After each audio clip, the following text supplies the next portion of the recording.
Hello friends, welcome to Healthwise Act, Medical Concepts Simplified. In this video, we will learn about dengue shock syndrome.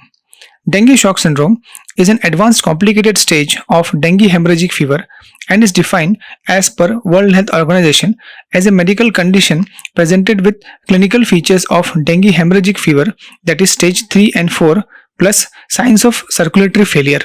Before diving deep into the topic, let's have a quick look over dengue fever. Dengue fever is an acute self-limiting viral infection caused by an arbovirus and spreads through bite of an infected female Aedes aegypti mosquito. It has 4 serotypes, that is dengue virus 1 to 4, and infection from one serotype provides immunity from that strain lifelong but not from the other strains. Transmission follows man-mosquito-man pattern as well as trans-ovarian pattern, that is from infected mosquitoes to the eggs, thus making it difficult to eradicate. Mortality rate from dengue fever is low if it is treated timely and promptly, but recurrent infections from same serotype or from other serotypes makes it complicated, leading to dengue hemorrhagic fever and finally to dengue shock syndrome, which has high mortality rate. Coming back to dengue shock syndrome, as mentioned earlier, World Health Organization definition is so precise that it encompasses clinical signs and symptoms of disease backed with pathological evidence, where dengue shock syndrome can be defined as a clinical condition fulfilling all the 4 criteria of dengue hemorrhagic fever along with the evidence of circulatory failure, where the 4 criteria of dengue hemorrhagic fever includes the following. First, a confirmed dengue case with acute febrile illness of 2 to 7 days duration with 2 or more symptoms including headache, retroorbital pain, myalgia, arthralgia, rash, and hemorrhagic manifestations. Second, hemorrhagic tendencies including at least one of the following, that is positive tourniquet test or petechiae ecchymosis or purpura, or bleeding from mucosa, GI tract or injection sites, and hematemesis or melena. Third is thrombocytopenia, that is platelet of less than 1 lakh cells per cubic millimeter. And fourth is evidence of plasma leakage manifested as one of the following, that is rise in hematocrit by more than 20% or drop in hematocrit which is equal to or greater than 20% post volume replacement, and signs of plasma leakage like pleural effusion, ascites, or hypoproteinemia. Evidence of circulatory failure can be manifested as rapid and weak pulse with narrow pulse pressure of less than 20 mm of mercury, hypotension with systolic BP of less than 90 mm of mercury, reduced urine output, and cold clammy extremities. Pathophysiology of the above manifestation can be understood as follows. During initial infection, as soon as the female mosquito bites an individual, it primarily affects the Langerhans cells in the skin where the virus starts replicating and multiplying. The Langerhans cells starts manifesting the infection and takes it to the lymphatic system, which triggers the immune system and starts fighting the virus. During this phase, lot of cells get infected, leading to viremia phase with increased viral load in the blood. Infected cells produce cytokines, especially interferon, which interferes with the replication of virus and triggers both short-term immunity and long-term immunity, labeled as innate immunity and adaptive immunity. Immune system activates both B cells and T cells, where B cells starts producing antibodies, that is IgM and IgG, which starts neutralizing the virus. Along with this, cytotoxic T cells starts killing the infected cells. Later, after resolution of primary infection, memory B cells and T cells remember the virus serotype and keeps its antibodies ready to fight in future, providing immunity from that specific serotype, but not from the other serotypes. However, in dengue hemorrhagic fever and dengue shock syndrome, during repeated infection with same serotype or other serotype, the main culprit is antibody-dependent enhancement of infection, in which the immune system, instead of fighting the virus, starts complementing its activation and promotes its spread, making the symptoms more vulnerable. As a result of which, large amount of cytotoxic T cells are activated and giving rise to increased cytokines level in the blood. Cytotoxic T cells starts killing the cells, leading to severe thrombocytopenia and disturbs the coagulation profile, leading to bleeding tendencies, where the cytokines triggers the inflammatory response which starts damaging tissues and cellular endothelium membrane, causing increased vascular permeability and giving rise to capillary leak syndrome, leading to presentation of ascites, pleural effusion, and etc. And thus, hypotension ensues, giving rise to dengue shock syndrome.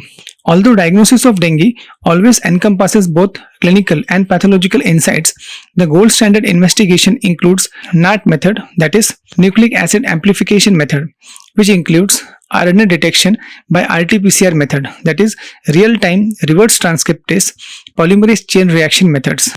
Guidelines also suggest use of IgM antibody capture ELISA method, that is MAC ELISA method, in non-endemic zone, but results may vary as time taken to manifest antibody development vary from person to person.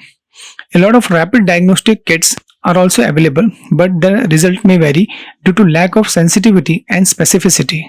The diagnostic manifestation of the dengue shock syndrome can be as follows. CBC reveals thrombocytopenia, leukopenia, and also helps in calculating hematocrit concentration. LFT reveals deranged liver enzymes suspected of hepatic involvement. RFT reveals deranged creatinine levels pointing acute kidney injury. Coagulation profile shows derangement in PTINR values and APTT values. Chest X-ray may show pleural effusion. Blood cultures may be helpful in finding systemic infections.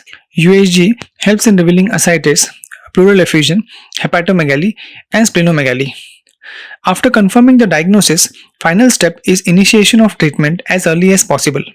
In case of dengue shock syndrome, immediate fluid volume replacement should be initiated by starting IV fluids at the rate of 10 to 20 ml per kg per hour for 1 hour, preferably with crystalloids, which includes 0.9% NS or RL or even dextrose containing fluids in case of hypoglycemia.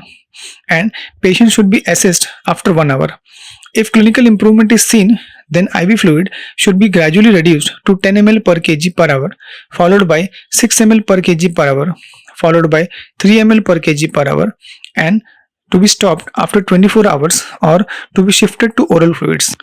If ABU management shows no response, then oxygen supplementation should be started, as studies have shown that dengue virus replicated in organs with relative hypoxia, which includes lymph nodes, liver, and spleen.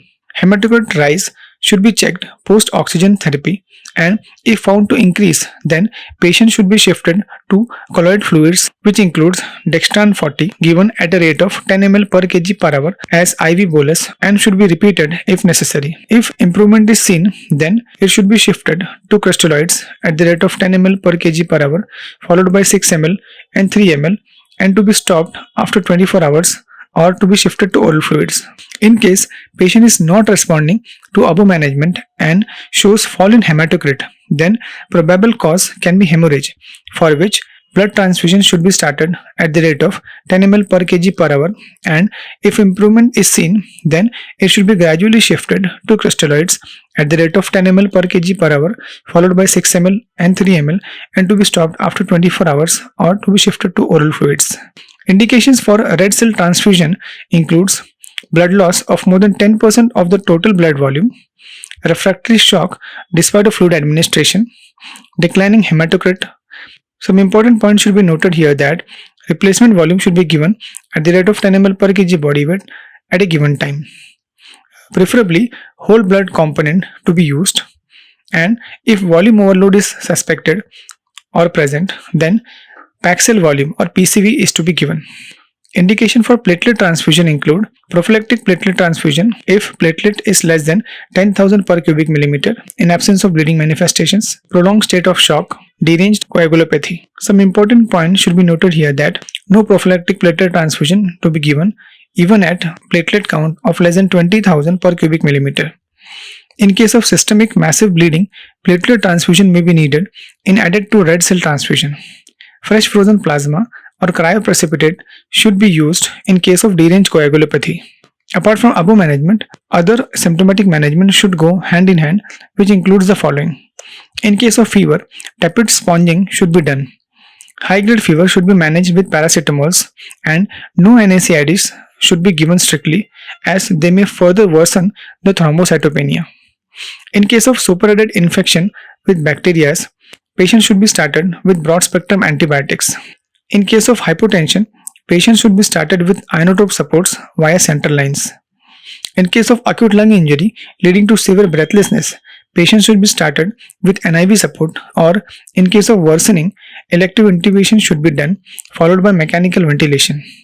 If you want to know more about ventilator basics and management, please click on the I button on the right top corner of the screen or click the link given in the description box below. Ascitic fluid or pleural fluid tapping should be done if necessary. Urine output should be strictly monitored through Foley's catheterization. Other comorbidities like hypertension, diabetes, etc. should be equally paid attention while treating the primary dengue infection. An important point should be noted here that in case of thrombocytopenia, if the above procedures are urgent, then it should be performed under coverage of platelet or FFP transfusion to avoid bleeding issues. Finally friends, differential diagnosis of dengue shock syndrome include other vector-borne infections like malaria, yellow fever, West Nile infection, Zika virus infection, chikungunya, and leptospirosis. So friends, this brings us to the end of this topic. Hope you find this information valuable and applicable in your clinical practice. Please do like and share this video and hit the bell icon for latest updates. And for more such informational videos on medical topics, please subscribe to YouTube channel Health Vizag, Medical Concepts Simplified. Thank you.